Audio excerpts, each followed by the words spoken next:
My name is Audrey Holgerson. I've suffered for years with a CSF leak from a bad labor epidural.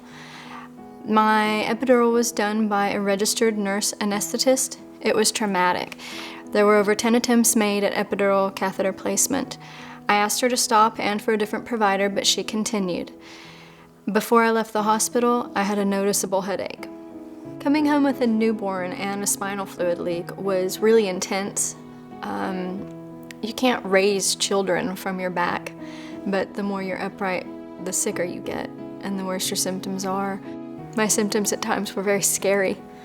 So my dad would come and stay with me if my husband was deployed, which he was gone on and off the entire time I was leaking. I was nauseated and with a headache that was positional, so I went to my OBGYN. He diagnosed me with a post-dural puncture headache. Over the next 6 months, I had 5 epidural blood patches, 2 of which gave me temporary relief. At that point, I knew I did not have a dural puncture.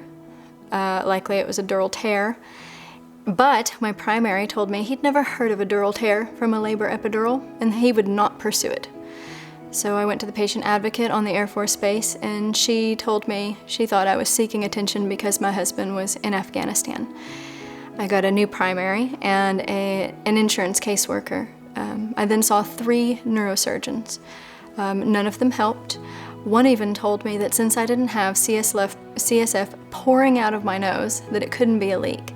And he told me I should learn to live with my positional problem. I found csfleak.org and was directed to a surgeon that would help me. My first surgery revealed a dural tear, and it was fixed. My leak symptoms did continue. Over the next 18 months, I had 6 more epidural blood patches done by professionals. All had temporary but good results. I had a second surgery, which revealed a dural rent in a different area of my spine. My oldest child was almost 5 when we brought home the newborn and I began leaking spinal fluid. It was hard on him to always see Mom in bed. A lot of our pictures over the years are of him sitting behind me while I'm laying down. And he didn't understand why Mommy couldn't play or couldn't run with him. And a couple years into leaking, he had asked me, Mom, did you used to play with me?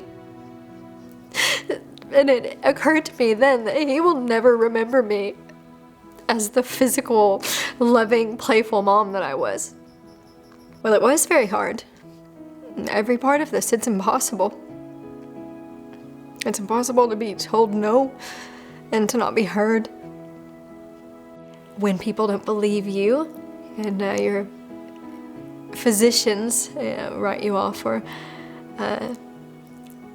even, blame you or tell you you're crazy, you get a little down. And there were times I thought it would be easier to just off myself than to keep fighting. And sometimes the pain was bad enough, I just wanted it to end. I had to just think of my kids and try to pull out of those really dark times.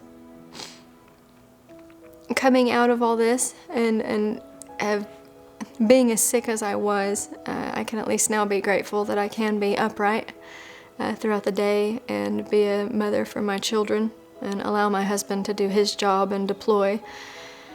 I am glad that I can sing again. I couldn't sing at all while leaking because it would just exacerbate my headache and my nausea. I'm hoping my story can raise awareness and help other people not have to fight as hard or as long to get diagnosed and get the treatment that they need.